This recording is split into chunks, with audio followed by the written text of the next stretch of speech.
है स्पिरिचुअलिटी का। कैसे दो चीजें हैं, भौतिक पदार्थ है और एक आत्मा होती है, और ये दोनों किस तरीके से इन दोनों को भगवान नियंत्रित करता है, आज के सत्र में हम देखेंगे। तो कल के सत्र में हमने देखा कि आत्मा जो है वो एक शरीर में प्रवेश करती है और दूसरे शरीर में पहुंच जाती है। ऐसे करके आत्मा का ट्रांस माइग्रेशन होता है, कभी हम स्त्री शरीर में होते हैं, कभी पुरुष शरीर में होते हैं, और जिस भी शरीर में होते हैं वो शरीर को अपना मान करके पूरा जीवन बिता देते हैं, है ना। पूरा जीवन उसी में चला जाता है, यही सोचिए कि हम तो यही हैं, इन रिस्पेक्टिव हम कहीं पे भी हों, कैसे भी हों, किसी भी जाति, किसी भी वर्ण, किसी भी देश में। तो अगर एक क्वेश्चन आता है, ठीक है प्रभु जी हमें आत्मा समझ में आ गई, तो फिर मृत्यु क्या है? अगर मृत्यु के बारे में हमसे कोई प्रश्न पूछे तो उसको आप कैसे डिफाइन करोगे? What is the death? तो देखिए उसके लिए एकदम सिंपल सी डेफिनेशन भगवान ने बताई, वही यहाँ पर आपको बताई जा रही है कि मृत्यु का मतलब और कुछ नहीं है, जब आत्मा एक शरीर को छोड़ देती है उसे ही मृत्यु कहते हैं, और कोई चीज नहीं। वैसे अगर हम अपने इस जीवन को भी आप अनुभव करिए, तो आत्मा तो हर समय अपने पिछले शरीर को छोड़ रही है। हमने कल के सत्र में डिस्कस किया कि एक वैज्ञानिक है, वो ये बताते हैं कि 7 साल के अंदर हमारा पूरा बॉडी चेंज हो जाता है। तो इसका मतलब 7 साल पहले वाले शरीर को आत्मा ने छोड़ दिया, ऑलरेडी छोड़ दिया। अभी हमारे पास जो शरीर है वो दूसरा शरीर है, 7 साल पहले वाला शरीर नहीं। तो मृत्यु का मतलब क्या होता है? जब ये जो पूरा शरीर है एक साथ उसको आत्मा छोड़ देती है और दूसरे शरीर को ग्रहण करती है, बस उसे ही तो मृत्यु बोलते हैं। बस इतना ही है मृत्यु के पीछे। उसमें कोई शोक का विषय या ऐसा घबराने जैसा कोई भी विषय नहीं। जो लोग मृत्यु पर शोक करते हैं, अज्ञानतावश करता है। मृत्यु पर शोक जैसी कोई बात नहीं है। भगवान ने सबसे पहला जो अर्जुन को इंस्ट्रक्शन दिया, सबसे पहला श्लोक जो अर्जुन को बोला, वो यही बोला। उन्होंने बोला कि देखो अर्जुन, जो लोग बुद्धिमान होते हैं वो कभी मृत्यु पर शोक नहीं करते, ना ही वो जीवित रहने वालों के लिए शोक करते हैं, ना ही जिन्होंने शरीर छोड़ दिया है उनके लिए शोक करते हैं। आगमा अपाइनो, ये सब आने और जाने वाली चीज। तो इसको हम कैसे समझ सकते हैं? आप बोलेंगे प्रभु जी क्या मतलब, फिर अगर कोई हमारा रिलेशन में या संबंधी अगर कोई शरीर छोड़ देता है तो क्या हमको शोक नहीं करना चाहिए? देखिए वो तो एकदम एकदम सामान्य सी बात है कि हमारा अफेक्शन होता है, हम किसी व्यक्ति के साथ रहते हैं तो सामान्य सा हमारे मन में ये भावना आना कि अब ये व्यक्ति हमारे साथ नहीं रहेगा, उतनी बात ठीक है। लेकिन जब आप बहुत ज्यादा किसी से अटैच मान लेते हो, उस बॉडी से बहुत ज्यादा अटैचमेंट हो जाता है, वो गलत बात है। जैसे फॉर एग्जांपल मोबाइल है, हम यूज करते हैं, तो मोबाइल चलाते हैं, तो मोबाइल का हम जो काम करते हैं उससे वो काम निकालना, वो कार्य करना, वो ठीक बात है। लेकिन मोबाइल के बिना हम रह ना पाए या मोबाइल को देखे बिना हमारा दिन ना कटे, ये गलत बात है। तो वैसे ही जो मेन व्यक्ति है, आप किसके लिए विलाप कर रहे हैं? अर्जुन से भगवान कृष्ण पूछते हैं, आप मान लीजिए कोई शरीर छोड़ देता है, मृत्यु होती है उसकी, तो लोग रोने लगते हैं या विलाप करते हैं, तो आप किस चीज के लिए रो रहे हैं, ये इंपॉर्टेंट। अगर आप इसलिए रो रहे हो कि वो व्यक्ति अभी आपके साथ नहीं रह पाएगा, आप उसका संग नहीं ले पाएंगे, इसलिए आप रो रहे हो, तो एक स्तर तक ठीक बात है कि चलो भाई वो बहुत अच्छा व्यक्ति था, अब आपको संग नहीं मिलेगा। लेकिन अगर आप इसलिए रो रहे हो, अरे वो व्यक्ति तो खत्म हो गया, वो व्यक्ति का कुछ बचा ही नहीं, वो तो व्यक्ति के पास अब क्या होगा, ये फालतू की बात है। क्योंकि वो ना तो कोई चीज उस व्यक्ति की संसार में थी, और ना ही वो कोई वस्तु को इस संसार से लेके जाने वाला था। तो सही कारणों के लिए रोना चाहिए या सही कारणों के लिए अपनी भावनाओं का प्रयोग करना चाहिए। तो इसलिए रोना चाहिए कि अरे इसको मनुष्य जीवन मिला था, इसने भक्ति नहीं किया जीवन भर, है ना? कितना दुख का विषय है। भक्ति करता, अपने मनुष्य जीवन को सार्थक कर देता, इसलिए रोना अब अच्छा है। तो मृत्यु का अर्थ कोई आपसे पूछे, भगवान ने स्पष्ट रूप से बताया कि जातस्य ही ध्रुव मृत्यु ध्रुवम जन्म मृतस्य च, जिसका जन्म हुआ है उसकी मृत्यु निश्चित, और जिसकी मृत्यु हुई है उसका जन्म निश्चित। ऐसा नहीं है कि किसी व्यक्ति की मृत्यु हुई बस वो खत्म हो गया, नहीं। अरे आत्मा है, वो व्यक्ति जो आत्मा थी वो निकल के दूसरे शरीर में चली गई, दैट्स ऑल। तो जिस शरीर के लिए आप रो रहे हो, आप कह रहे हो कि अरे ये शरीर हमें खत्म हो गया, मर गया, अरे भाई वो शरीर हमेशा मरा हुआ था, कब जीवित था? सुनने में आपको बड़ा अजीब लगेगा, कहोगे प्रभु जी क्या बात कर रहे हो, हमारा शरीर तो जिंदा है। शरीर कभी जिंदा नहीं होता, शरीर हमेशा मरा हुआ है। ये क्यों जिंदा जैसा प्रतीत होता है? क्योंकि आत्मा इसके अंदर निवास करती है, बस इसलिए। जैसे कल हमने आपको एग्जाम्पल दिया था ना ग्लव्स का, तो ग्लव्स क्यों चलते हुए प्रतीत होते हैं? क्योंकि उसके अंदर उंगलियां हैं। अगर आपने उंगलियां निकाल ली, अपने हाथ को निकाल लिया ग्लव्स से, तो ग्लव्स तो हमेशा से डेड है, वो हमेशा से डेड है।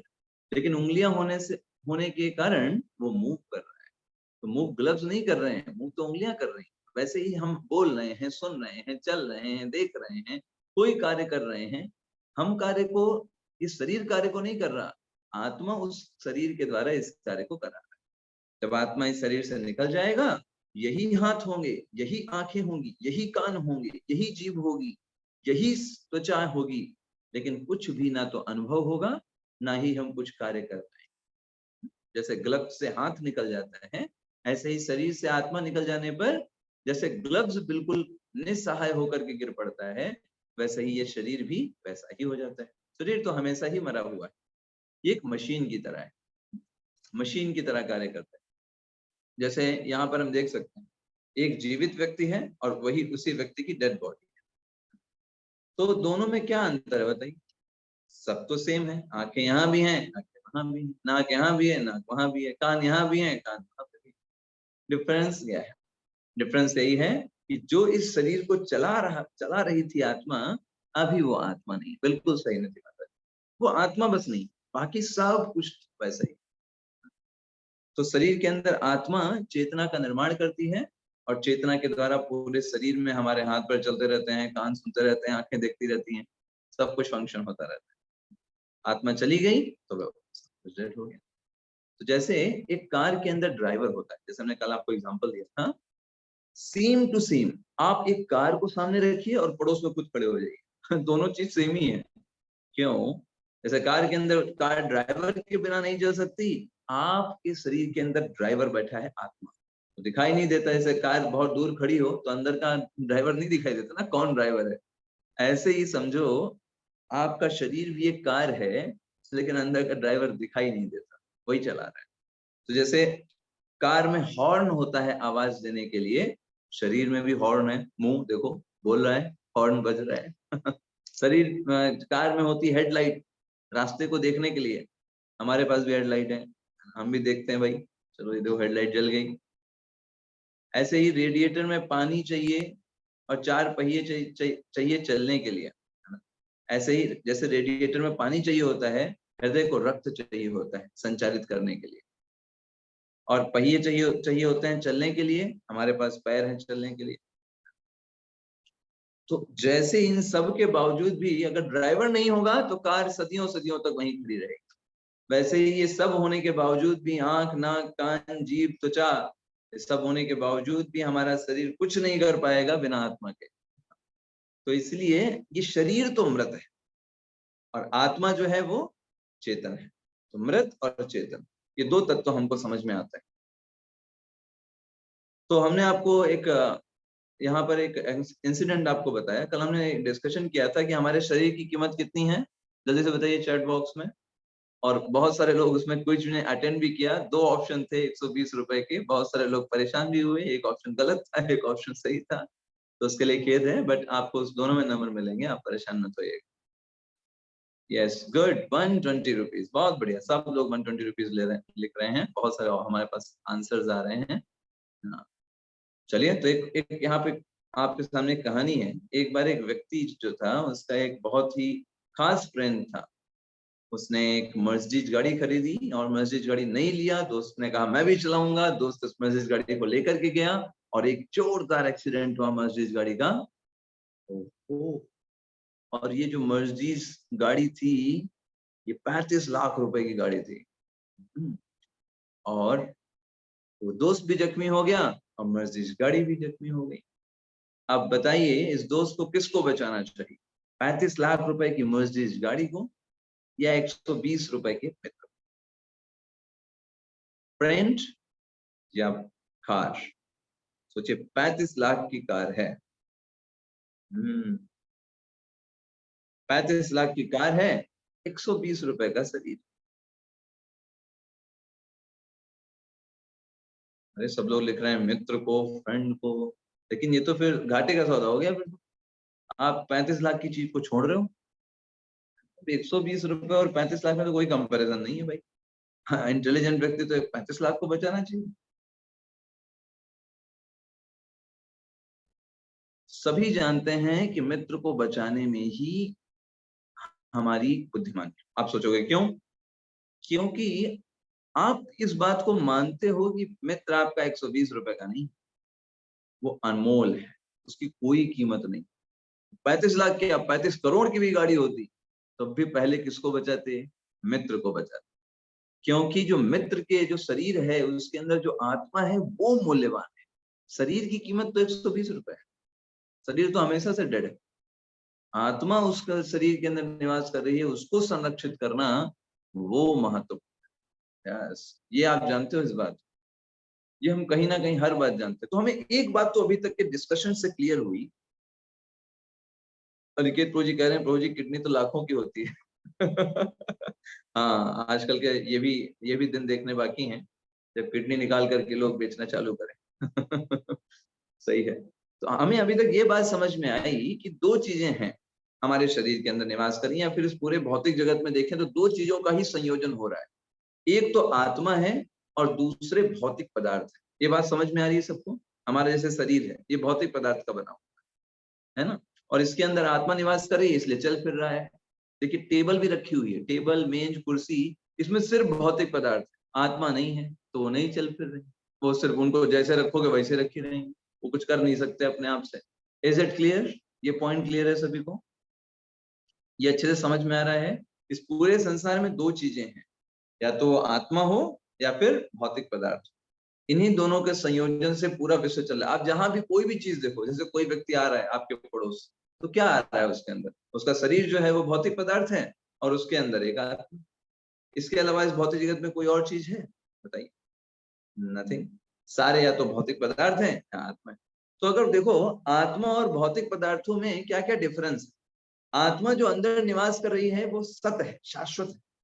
लेकिन जो भौतिक पदार्थ है वो तो हमेशा बदलता रहता है। आप आज मोबाइल खरीदो, 3 साल के बाद उसकी क्या हालत होगी। जो देखते हैं कोई व्यक्ति नया नया मोबाइल खरीदता है, मेज पर भी रखेगा तो पहले मेज को झाड़ देगा, है ना, और 3 साल के बाद वो ऐसे फेंकता है, कहीं भी जमीन पे भी गिर जाएगा तो कहेगा कोई बात नहीं, वो तो पुराना ही है।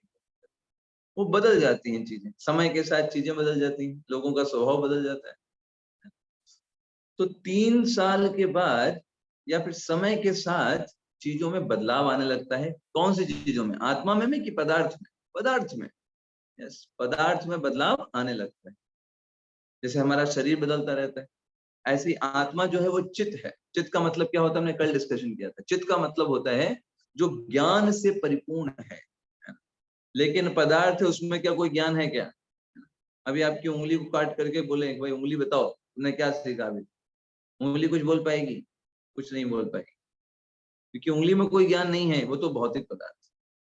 पेन से बोले भाई पेन बताओ, स्केच पेन बताओ तुमने क्या क्या लिखा अभी तक बताओ, तो वो कुछ नहीं, ऐसे बस बैठा रहेगा, क्योंकि उसके अंदर कोई भी ज्ञान, भौतिक पदार्थों में कोई ज्ञान नहीं। ऐसे ही तीसरा आनंद, आत्मा के अंदर आनंद से भरा हुआ है आत्मा। भौतिक पदार्थों में कोई आनंद नहीं है, शरीर में कोई आनंद नहीं है। स्केच पेन, टेबल, मेज, कुर्सी, सोफा सेट, डोर, विंडो, ये कोई आनंद है? इसमें आनंद नहीं, वो बस भौतिक पदार्थ है, दैट्स ऑल। किसी ने खिड़की बना दिया लकड़ी से, किसी ने डोर बना दिया, दैट्स ऑल।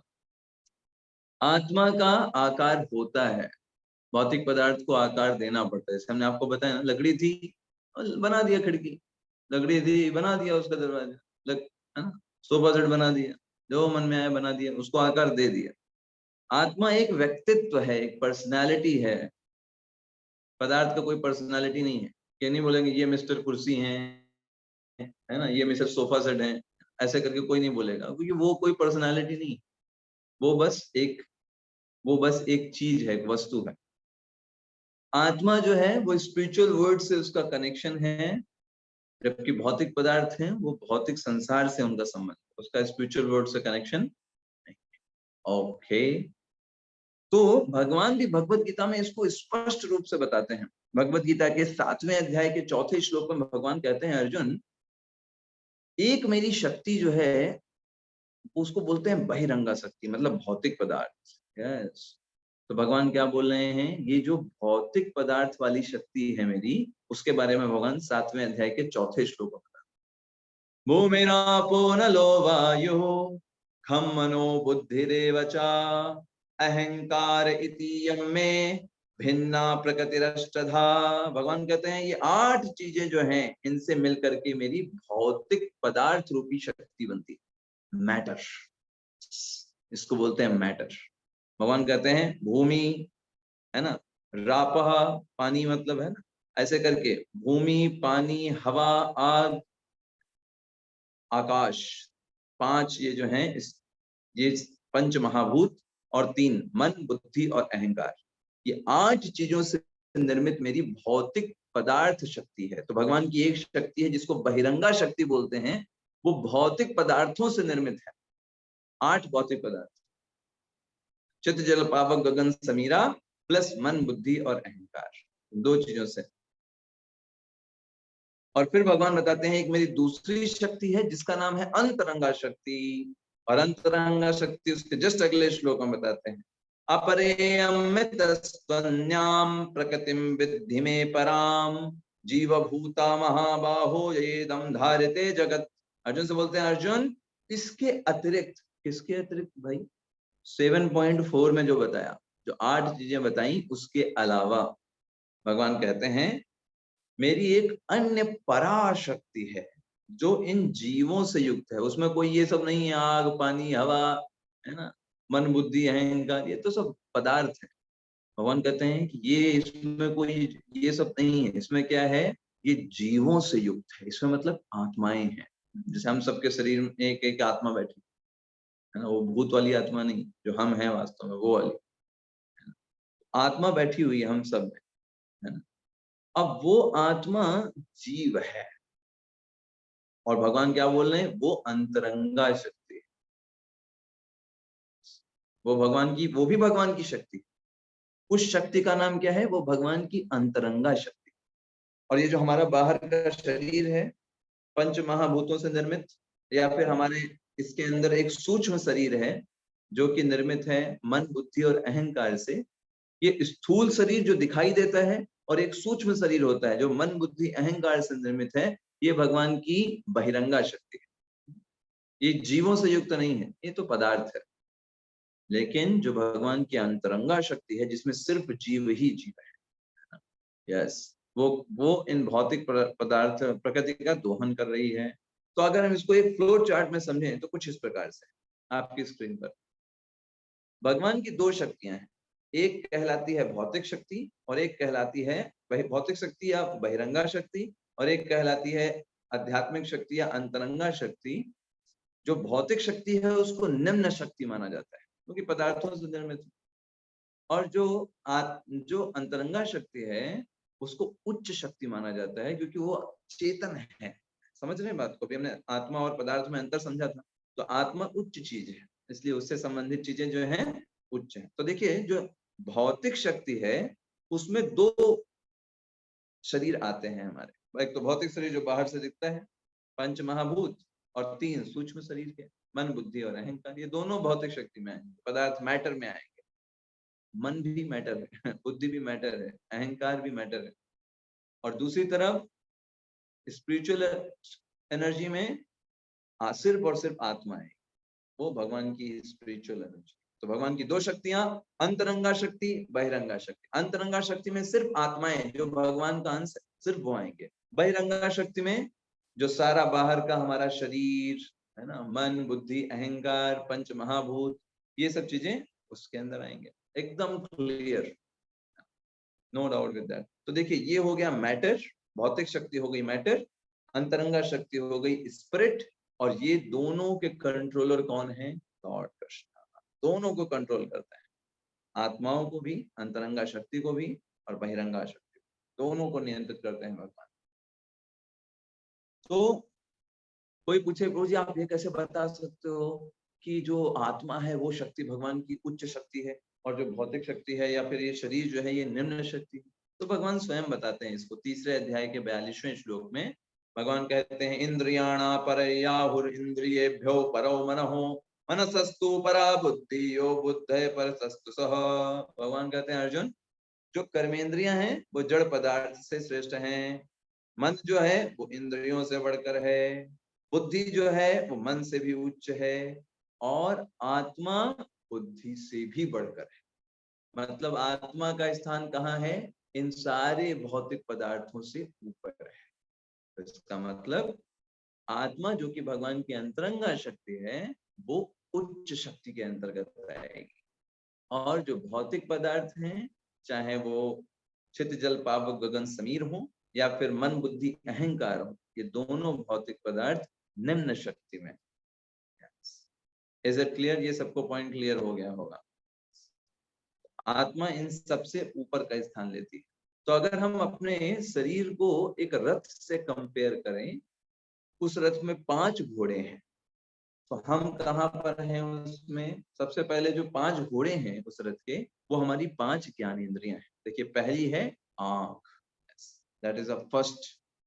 दूसरा कान, तीसरा नाक, चौथा जिह्वा, और 5वां त्वचा। ये 5 ज्ञानेंद्रिय रूपी घोड़े हैं। अच्छा, फिर इन घोड़ों में एक लगाम लगी हुई है, उस लगाम को मन बोला गया है। लगाम क्या है? मन है। ओके। और उस लगाम को जो खींच रहा है सारथी, वो है बुद्धि। अच्छा, और जो सवार व्यक्ति है वो है आत्मा। अब आप सोचो जरा, अगर आप इन घोड़ों को कंपेयर करो, सोचिए आंखें हैं वो कुछ और देखना चाहती हैं, कान जो है कुछ और सुनना चाहते हैं, नाक कुछ और सूंघना चाहती है, जिह्वा कुछ और खाना चाहती है, त्वचा कहीं और स्पर्श करना चाहती है। ये पांचों इंद्रियां अलग अलग डायरेक्शन में भाग रही हो, सोचिए उस रथ की क्या दशा हो। तो जिस व्यक्ति का अपनी इंद्रियों पर नियंत्रण नहीं होता है, वो ऐसे उसके घोड़े को जिसने बहुत बलवान बना करके रखा है, जब कुछ आंखों ने कुछ भी देखने की इच्छा की, उसको सेटिस्फाई कर दिया गया, कानों ने कुछ भी गलत सलत सुनना चाहा, उसको सेटिस्फाई कर दिया गया। तो जब हम इन घोड़ों को बहुत ज्यादा मजबूत बना देते हैं तो क्या होता है? तब बुद्धि उसको नियंत्रित नहीं कर पाती, और जब बुद्धि नियंत्रित नहीं कर पाएगी तो ये पूरे रथ को ढहा देगा। और जब पूरा रथ ढहेगा तो किसको समस्या आने वाली? कौन वो व्यक्ति है जो वास्तव में सफर करने वाला है जब रथ टूटेगा या रथ नहीं काम करेगा? कौन वो है? बुद्धि, मन, आंख, त्वचा। किसको? मेन व्यक्ति कौन है जिसको परेशानी होने वाली है? कौन है वो चेतन व्यक्ति? यस, दैट इज आत्मा। करेक्ट विपेंद्र प्रभु, आत्मा सफर करेगा, और इसे ही बोलते हैं आत्मा का पतन हो जाना। That is the thing. जब व्यक्ति अपनी इंद्रियों को नियंत्रित ना कर करके अपनी इंद्रियों को नियंत्रित नहीं करता है, और उसको जैसा मन हो रहा है उस जगह पर उसको लेकर के जाया करता है, उसको सेटिस्फाई करता रहता है, तो फिर क्या हो जाता है? इस तरीके से आत्मा का पतन हो जाता है। तो आजकल की अगर आप सभ्यता देखें, हमने कल आपको यही स्टोरी सुनाई थी, आजकल की सभ्यता कही जाती है पिंजड़ा साफ करने जैसी सभ्यता। आजकल जैसे वो बुढ़िया जो है वो बस पिंजड़ा ही साफ करती रहती है, अंदर के तोते को ध्यान नहीं देती, उसके भूख और प्यास की परवाह नहीं करती। तो आजकल की सभ्यता भी ठीक ऐसे ही है। सिर्फ व्यक्ति शरीर की जरूरतों के लिए ही कार्य करता है, शरीर को कैसे कपड़े अच्छे पहनाना है, कैसे मेकअप करना है, कैसे सब शरीर के लिए सारी चीजों को करना है, कैसे बड़ा सा घर बनाना है। एक घर बना लिया कोई बात नहीं, 10 और बनाने हैं, लोगों को भी दिखाना है ना, बड़ी गाड़ी लेना है, वरना लोग कैसे जानेंगे कि हम अमीर हैं। सिर्फ और सिर्फ शरीर की चीजों के लिए ही वो व्यक्ति अपने आप को रिस्पॉन्सिबल मानता है, आत्मा का कोई ध्यान नहीं देता कि आत्मा को क्या, आत्मा के लिए क्या करना चाहिए, जबकि मेन व्यक्ति वो आत्मा ही है। सोचिए वो बुढ़िया जीवन भर अपने पिंजड़े को साफ करती रहेगी और तोता उसके अंदर मर जाएगा, और तोता जब मर गया पिंजड़े का क्या करेंगे? मेन थिंग इज दैट, क्योंकि पिंजड़ा किसके लिए था? तोते के लिए था ना कि तोता पिंजड़े के लिए था। मेन व्यक्ति तो तोता था ना, वो तो मर गया, अब क्या करोगे पिंजड़े का? लोगों को दिखाओगे इसमें तोता रहा करता था, मर गया, इसलिए तो असली आपने पिंजड़ा खरीदा था। वैसे ही आजकल की सभ्यता है, उनको पता ही नहीं है कि आत्मा है, उसके लिए क्या कर सकते हैं, ना ही उनको कोई इंक्वायरी है। इसलिए वो बहुत दुर्भाग्यशाली हैं जो नहीं जानते। हमारी स्थिति ठीक उस मछली की तरह है। एक मछली को पानी से बाहर निकाल दिया गया, उसको सब दे रहे हैं, कह रहे लो तुम, है ना, बर्गर खाओ, मैगजीन पढ़ो, पैसे लो, सिगरेट लो, एंजॉय करो भाई, है ना, कुर्सी तुम्हारे लिए लगा देते हैं।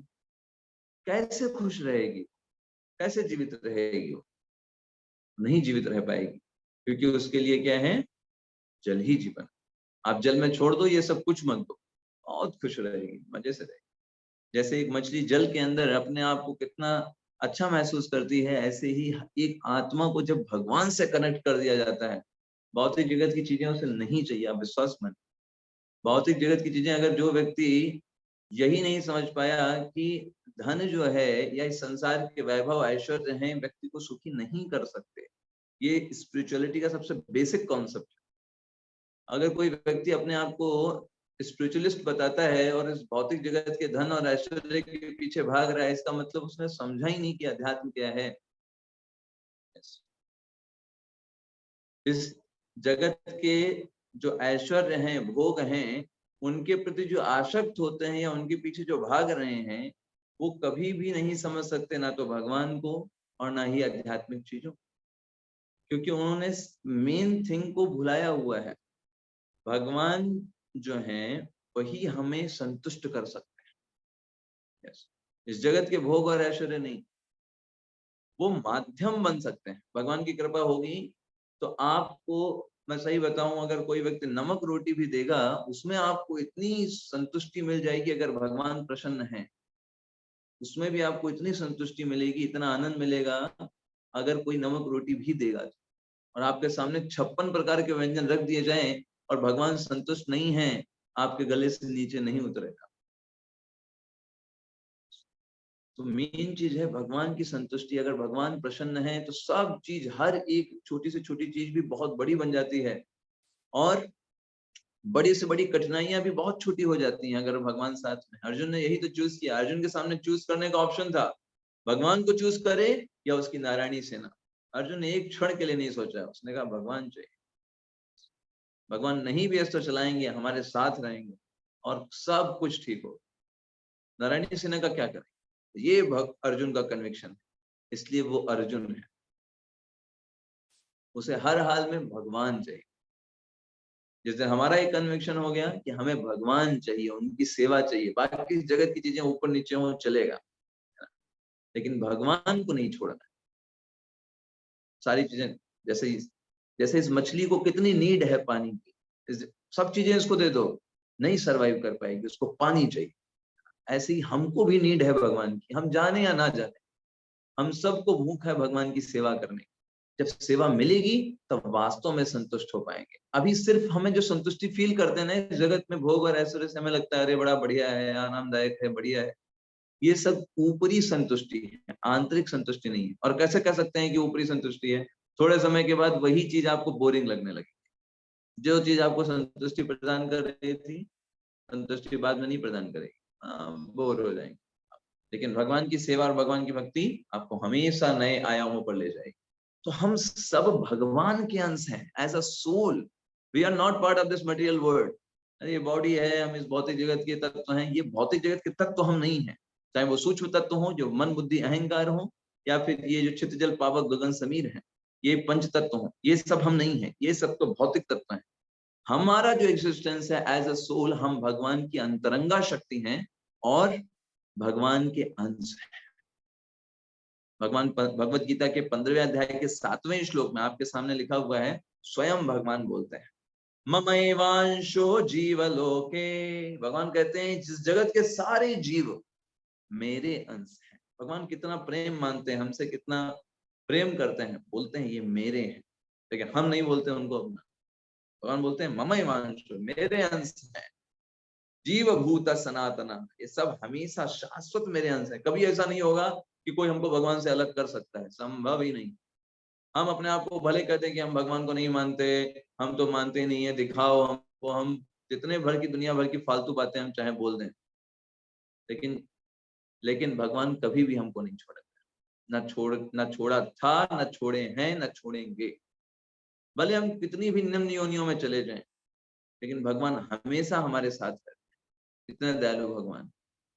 भगवान कह रहे हैं कि मेरा जीव है, बद्ध जीवन के कारण बेचारा 6 इंद्रियों से घोर संघर्ष कर रहा है। 6 इंद्रियां क्यों बोल रहे हैं भगवान?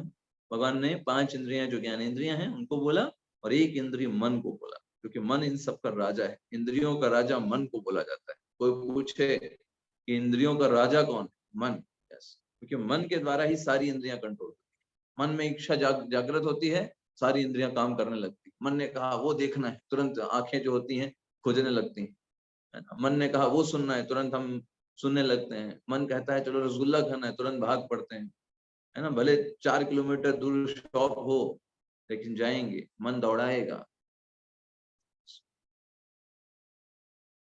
तो फिर अगला प्रश्न आता है, तो क्या ऐसा कभी हो सकता है कि हम तो आत्मा हैं, भगवान के अंश हैं, तो क्या हम कभी भगवान बन सकते हैं? कुछ ऐसी तपस्या कर लें, कुछ ऐसा कर लें कि हम भगवान बन जाए। कई ऐसे लोगों को मैं सुनता हूँ, हंसी आती है। वो क्या बोलते हैं कि भगवान राम, वो तो भगवान बाद में बने, पहले तो इंसान थे, उन्होंने अच्छे कर्म किए, इसलिए वो भगवान बन गए।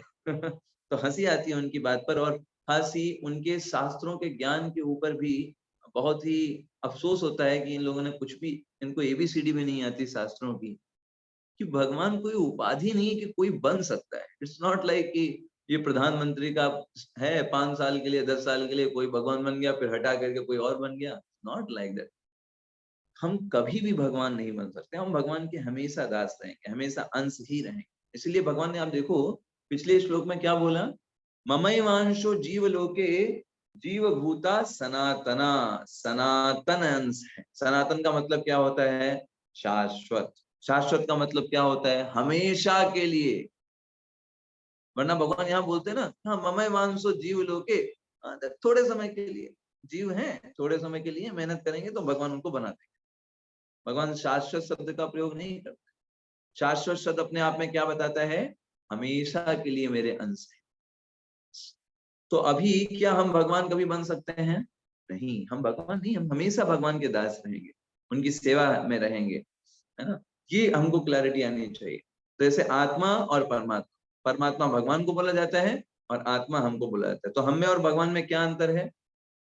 पहला अंतर, है ना, हम जीवात्मा जो है वो मनुष्य रूप में है अभी, मतलब हम अपनी बात कर रहे हैं, और परमात्मा जो है वो भगवान का अंश है। परमात्मा आप समझ रहे हैं किसको बोला जा रहा है? परमात्मा मतलब जो हम सभी के हृदय में भगवान ने अपना एक विस्तार किया है, जिसको परमात्मा बोला जाता है। सबके हृदय में, चाहे वो कोई कुत्ता हो, बिल्ली हो, सुअर हो, मक्षर हो, मक्खी हो, है ना, सबके हृदय में जहां भी आत्मा है, भगवान ये अपने एक विस्तार के साथ उपस्थित हैं, जिसका नाम है परम आत्मा। वो वहां क्या कर रहे हैं भाई?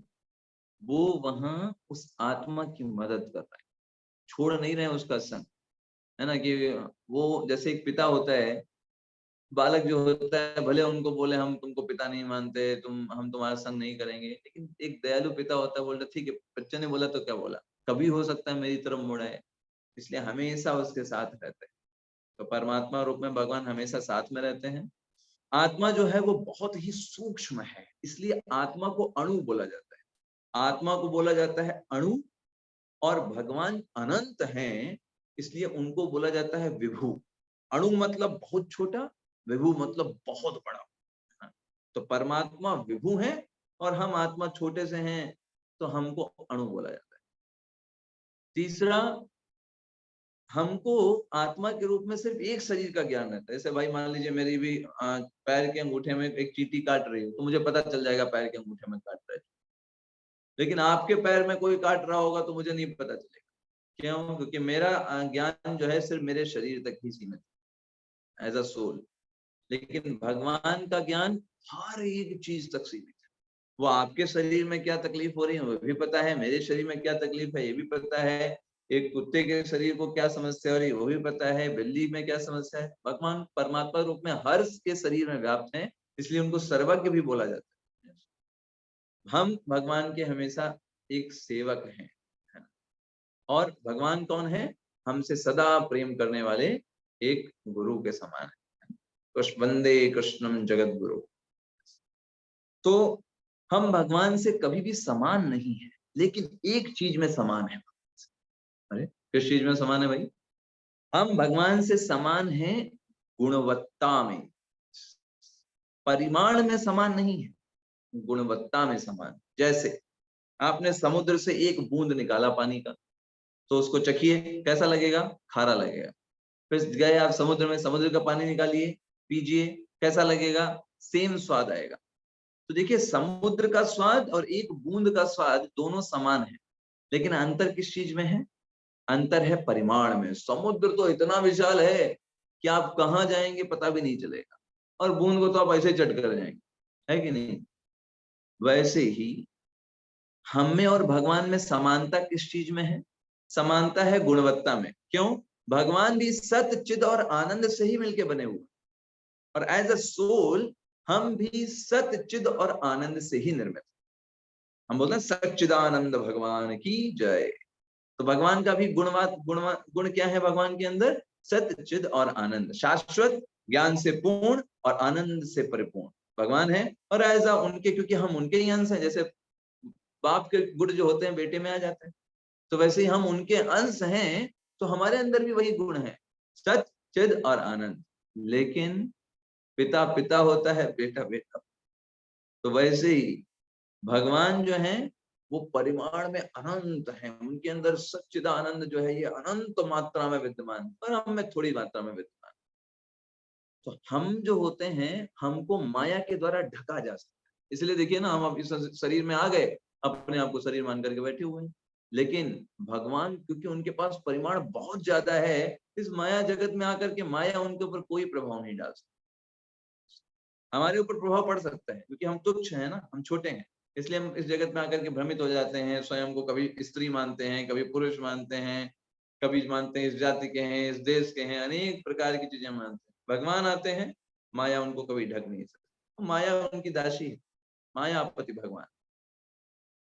तो ये अंतर होता है। जैसे एक बूंद है, उसको आप तवे पर डालेंगे तो तवा उसको जला देगा, लेकिन आप समुद्र को तवे पर डालेंगे तो तवा ही बह जाएगा।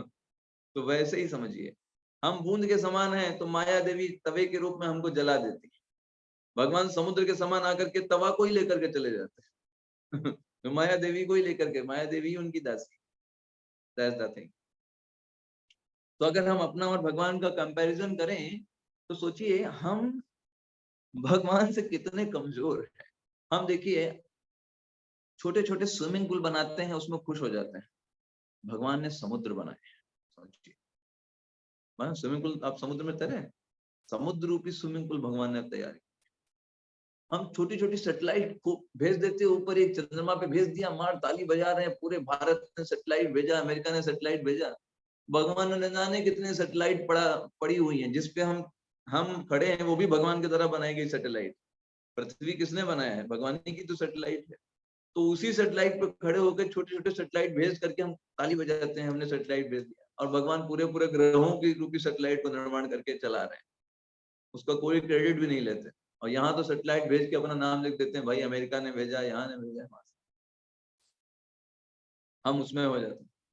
हम छोटी छोटी डोम लाइट बना देते हैं रात में, खड़ी, ताकि प्रकाश कम लगे, हमारी आंखों में अच्छे से नींद आए। भगवान ने चंद्रमा बना दिया, लो भाई, दिन में जो है बहुत तुमको लगती है, आंखों में तेज रोशनी पड़ती है, रात में तुमको सोना होता है, तुमको शीतल हवा चाहिए और ऐसी रोशनी चाहिए, डिम लाइट चाहिए, तो चंद्रमा है डिम लाइट। भगवान की डिम लाइट देखिए, हमारे घर की डिम लाइट देखिए। सूर्य बना दिया, हमको लाइट की आवश्यकता है, तो हम छोटे छोटे बल्ब जलाकर खुश हो जाते हैं, अरे उजाला हो गया, उजाला हो गया। भगवान पूरा सूर्य निकाल देते हैं, एक ही बल्ब जला दिया, पूरे सब लोग छुट्टी, कोई बल्ब जलाने की जरूरत नहीं। सुबह से लेकर शाम तक कोई बिजली का खर्चा नहीं, सब लोग भगवान दे रहे हैं। भगवान की लाइट देखिए और अपने घर की लाइट कंपेयर कर लीजिए, हमारी और भगवान, हमारे बनाने में और भगवान में क्या अंतर, आपको समझ में आ जाएगा कि भगवान और आप में कितना अंतर, कितना डिफरेंस। तो हम भगवान के सापेक्ष बहुत छोटे और उनकी ही नकल कर रहे हैं, सब कुछ उनका नकल कर रहे हैं, है ना। हम लोग छोटे छोटे रोबोट बना देते हैं, उसमें ताली बजाते हैं, बोलता है जो उसको बोलेंगे वो करेगा, उसमें खुश हो जाते हैं। भगवान ने हम सबका निर्माण किया है। अब सोचिए, व्हाट इज डिफरेंस। एक रोबोट को देखो और खुद को देखो, आपको समझ में आ जाएगा भगवान का क्या लेवल, भगवान किस स्तर का निर्माण कर सकते हैं, ना। आप समझ रही, तो क्या स्थिति, हम भगवान के सामने क्या है, कोई हमारी स्थिति है? भगवान से ये बोलने की, कोई व्यक्ति आपके सामने बोले मैं भगवान हूँ, उसको हम तमाचा लगा सकते। कहते पहले तुम ये बना के दिखाओ, एक इंसान बना करके दिखा दो, एक घास बना करके दिखा दो पहले तुम, फिर बाद में बताना कि तुम भगवान। घास भी नहीं बना सकते, हम। तो अगर आपसे पूछे परमात्मा की स्थिति कैसी है, तो उपनिषद में वर्णन आता है कि जैसे एक पेड़ पर दो पक्षी बैठे हैं, ऐसे आप समझ सकते हैं उस पेड़ रूपी शरीर पे दो पक्षी बैठे। एक पक्षी जो है उस पेड़ के फलों को आस्वादन कर रहा है, देखिए ये पक्षी जो है वो खा रहा है फलों, और दूसरा पक्षी बस उसको देख रहा है, बस just seeing, nothing doing, nothing, just observing. तो ऐसे ही भगवान इस भौतिक शरीर में हमको ऑब्जर्व कर रहे हैं परमात्मा रूप में, हम क्या क्या कर्म कर रहे हैं, क्या क्या हमारे इच्छाएं हैं, किन किन तरीके से हम किस किस जगह जा रहे हैं, हर एक चीज का अवलोकन कर रहे हैं, और उसके आधार पर हमें कर्मों का फल प्रदान कर रहे हैं। और अगर हम ये सोचें भगवान की तरफ, उन सारे कर्मों के फलों को, उन सारे फलों को छोड़ करके हम भगवान की ओर मुड़ जाते हैं, परमात्मा की तरफ, तो भगवान हमको फिर उस भौतिक जगत रूपी वृक्ष से निकाल करके आध्यात्मिक जगत में लेकर के चले जाते हैं। He is just waiting for your sanction. भगवान क्यों वहां पर बैठे हुए हैं? वो बस इंतजार कर रहे हैं कब ये जीवात्मा मेरी ओर मुड़ेगा। न जाने कितने कितने जन्मों से ऐसे ही फल खा रहा है ना। आप देखिए, हम अपने जीवन में अवलोकन करिए, हम छोटे पर से हमारे जीवन में हमने कितने सारे विचारों को बदला। छोटे थे हमको गुब्बारे चाहिए थे, साइकिल चाहिए थी, चॉकलेट चाहिए थी। अभी आपको कोई गुब्बारा ला करके दे, कर लो, तुमको छोटे पे गुब्बारा चाहिए था ना, यही तुम्हारे जीवन का सबसे बड़ा लक्ष्य था, है ना। या कभी कभी देखिए कुछ लोगों की छोटे पर की आदत होती है, वो सोचते हैं जब मैं बड़ा बन जाऊंगा ना, और खूब सारे बिस्कुट्स लाऊंगा, खूब सारी नमकीन लाऊंगा, क्योंकि उस समय हमको बस वही ही जीवन का लक्ष्य दिखाई। अभी कोई हमको बोले कि भाई चलो तुम्हारे पास पैसे हैं, तुम्हारे पास धन है, तुम बड़े भी हो गए, बिस्कुट्स और नमकीन खाओ बर्गर, अभी कोई इच्छा नहीं। तो इच्छाएं शरीर की परिपक्व अवस्था के आधार पर बदलती रहती। शंकराचार्य जी बोलते हैं कि जब व्यक्ति छोटा होता है खिलौनों से आसक्त हो जाता है, यह व्यक्ति युवावस्था में जाता है तो विपरीत लिंग के व्यक्ति से आकर्षित हो जाता है, वृद्धावस्था में वो अपने पुत्र पौत्र परिवार आदि से आसक्त हो जाता है। भगवान के लिए टाइम कहाँ है किसके पास? कोई किसी के पास टाइम नहीं है भगवान के। पूरा टाइम वो ऐसे ही इन्हीं सब चीजों में आसक्त होकर के बिता देता है, और अंत में कहता है कि अरे मैंने जीवन में मैंने पूरा वेस्ट कर दिया, काश मैं समय से पहले जाग गया होता। तुलसीदास जी लिखते हैं कि ऐसे लोग जो जीवन में इस चीजों को नहीं समझते हैं, काल ही कर्म ही ईश्वर ही मिथ्या दोष लगाएं, सिर धुने धुने पछताएं।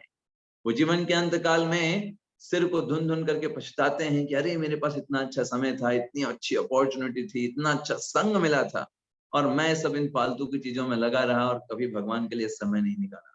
उन भगवान के लिए जो हमेशा हमको इज्जत करते थे, हमेशा हमारे लिए अवेलेबल थे, हमेशा हमारी राह देखते थे, लेकिन उसके उनके लिए मैंने समय नहीं निकाला।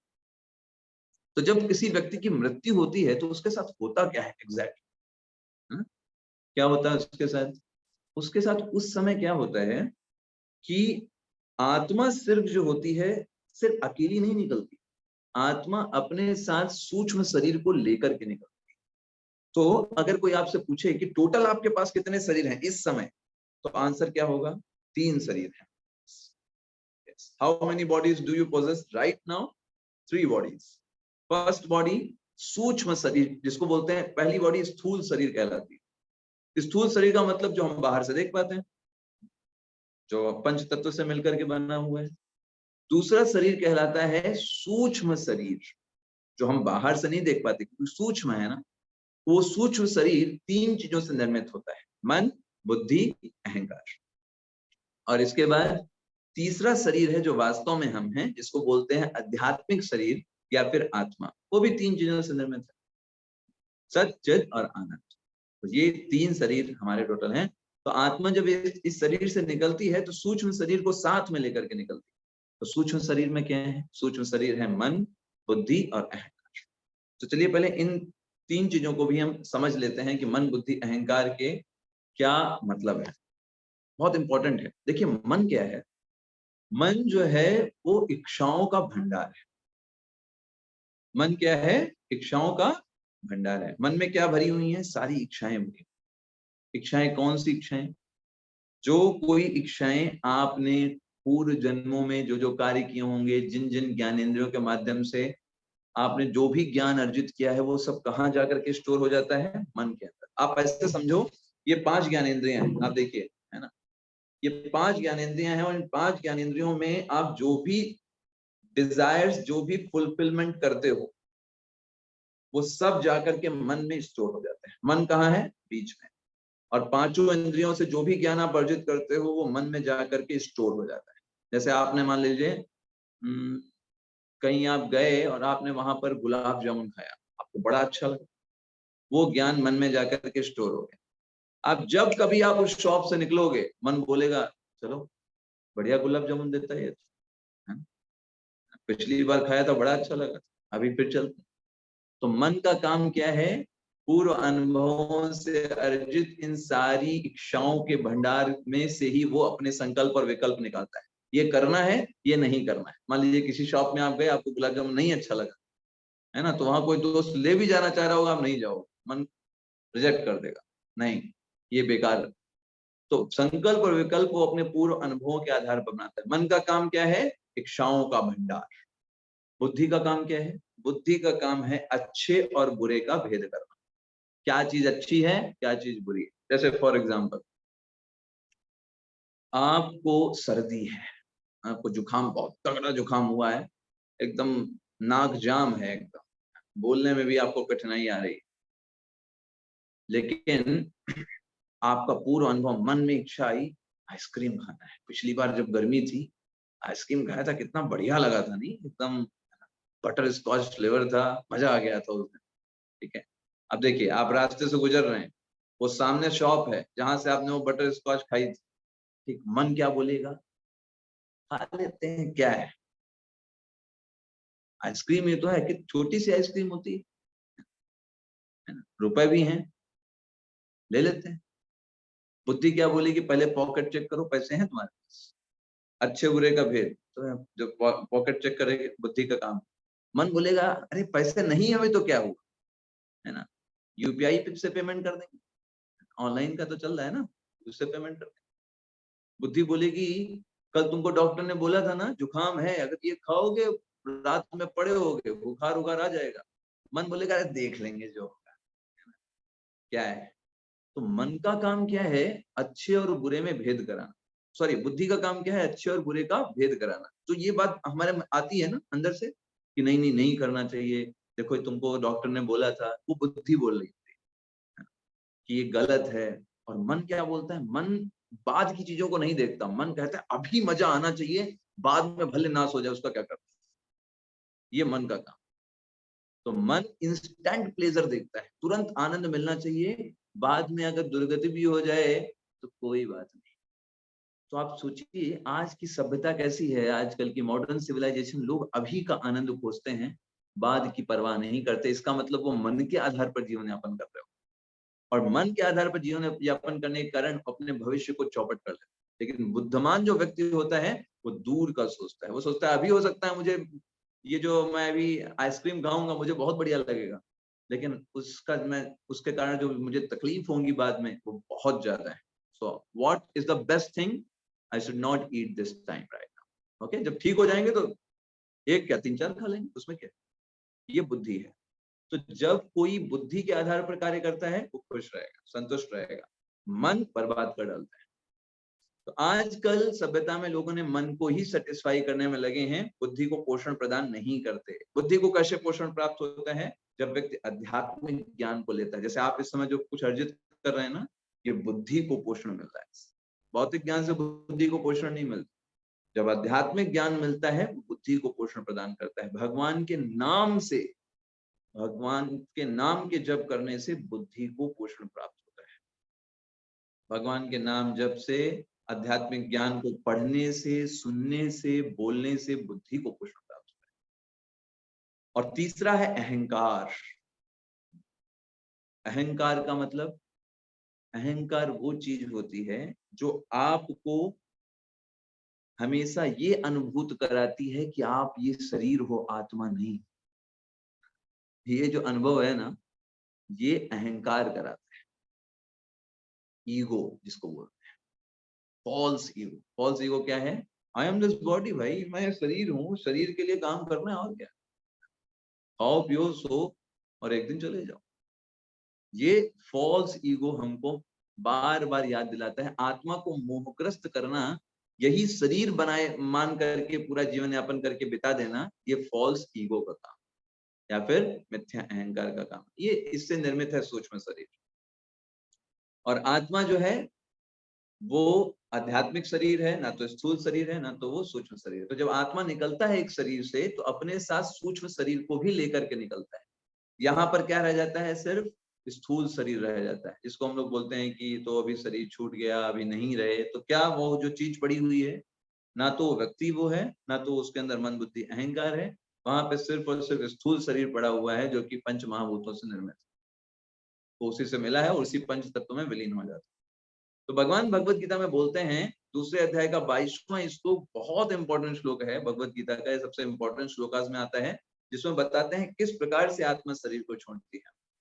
वाशांसि जीर्णानि यथा विहाय नवानि गृह्णाति नरोपराणि तथा शरीराणि विहाय जीर्णानि अन्यानि संयाति नवानि देहि। जिस प्रकार व्यक्ति पुराने वस्त्रों का त्याग कर देता है और नए वस्त्र धारण कर लेता है, वैसे ही आत्मा पुराने और जर्जर शरीर का त्याग करके नए शरीर को धारण कर लेती है। Just that simple that all. तो पुनर्जन्म होता है, इसके लिए भगवान दूसरे अध्याय के 13वें श्लोक में इस बात को बताते हैं।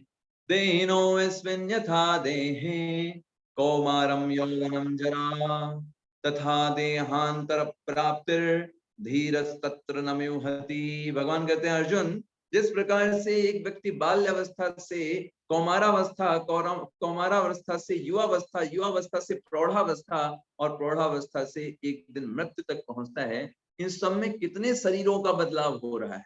तो जब यहाँ पर शरीर बदल रहे हैं, तो मृत्यु के समय भी शरीर बदल जाता है।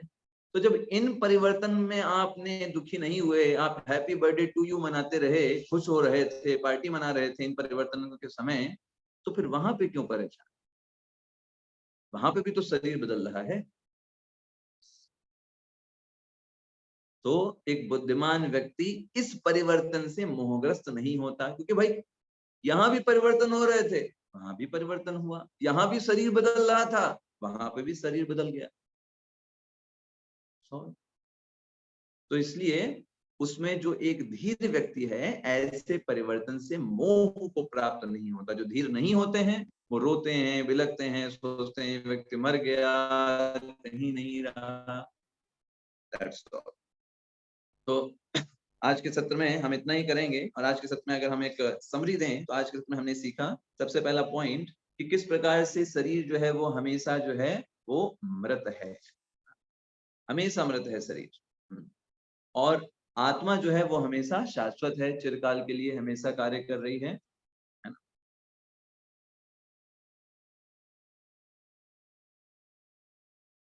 और हमने फिर देखा आत्मा और पदार्थ में क्या डिफरेंस होता है, इसके बारे में हमने आज चर्चा किया कि आत्मा और भौतिक शरीर में क्या अंतर है, आत्मा कैसे शाश्वत है, भौतिक शरीर शाश्वत नहीं है। फिर हमने समझा कैसे ये जो आत्मा है ये भगवान की अंतरंगा शक्ति कहलाती है, और ये जो भौतिक शरीर है भगवान की बहिरंगा शक्ति कहलाती है। हमने इस बात को समझा। और ये जो बहिरंगा शक्ति में दोनों चीजें आ जाएंगी, सूक्ष्म शरीर भी आ जाएगा और स्थूल शरीर भी आ जाएगा, जबकि अंतरंगा शक्ति में सिर्फ हम आत्मा है, सिर्फ वो आत्मा, दैट्स ऑल।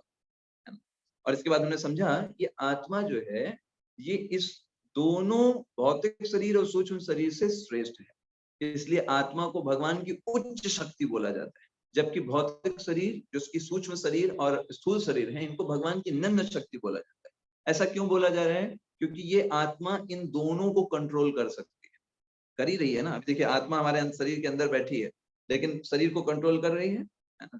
तो मतलब भौतिक तत्वों को कंट्रोल करने के कारण ये आत्मा उनसे बड़ी है, भले देखने में छोटी है। जैसे फॉर एग्जांपल एक बड़ा सा वायुयान खड़ा हो, वो सदियों तक खड़ा रहेगा अगर पायलट ना बैठे। पायलट छोटा सा है लेकिन वो छोटा सा है, लेकिन वो पूरे वायुयान को चला सकता है। तो कौन बड़ा हुआ? वायुयान बड़ा हुआ कि पायलट बड़ा हुआ? सोचिए, पायलट बड़ा हुआ ना, क्योंकि पायलट छोटा सा ही है, लेकिन उसके बिना वो नहीं उड़ेगा। तो वैसे ही हमने फिर कार और ड्राइवर के संदर्भ से भी समझा कैसे हम पदार्थ और आत्मा में कैसे डिफरेंस है। वो समझा। फिर हमने स्थूल शरीर, सूक्ष्म शरीर, इन सब बिंदुओं पे पॉइंट, इन सारे पॉइंट्स को समझा। हमने ये भी समझा कि सूक्ष्म शरीर में जो मन, बुद्धि, अहंकार हैं, उनके क्या क्या कार्य हैं। इस पॉइंट पे हमने समझा। और सबसे अंत में हम इस निष्कर्ष पर पहुंचे। सबसे अंत में अगर आप देखे होंगे, हमने इस बात को भी डिस्कशन किया कि कैसे जब व्यक्ति की मृत्यु होती है तो क्या होता है। जैसे वस्त्रों का चेंज होता है, ऐसे ही शरीर बदल जाते हैं। सूक्ष्म शरीर को लेकर के जो आत्मा है वो बाहर चली जाती है। और सबसे लास्ट में हमने देखा कि किस प्रकार से इवन इस बॉडी में भी चेंजेस आ रहे हैं। मृत्यु के समय भी बॉडी बदल जाती है। बस होता क्या है, वो पूरी की पूरी बॉडी बदल जाती है।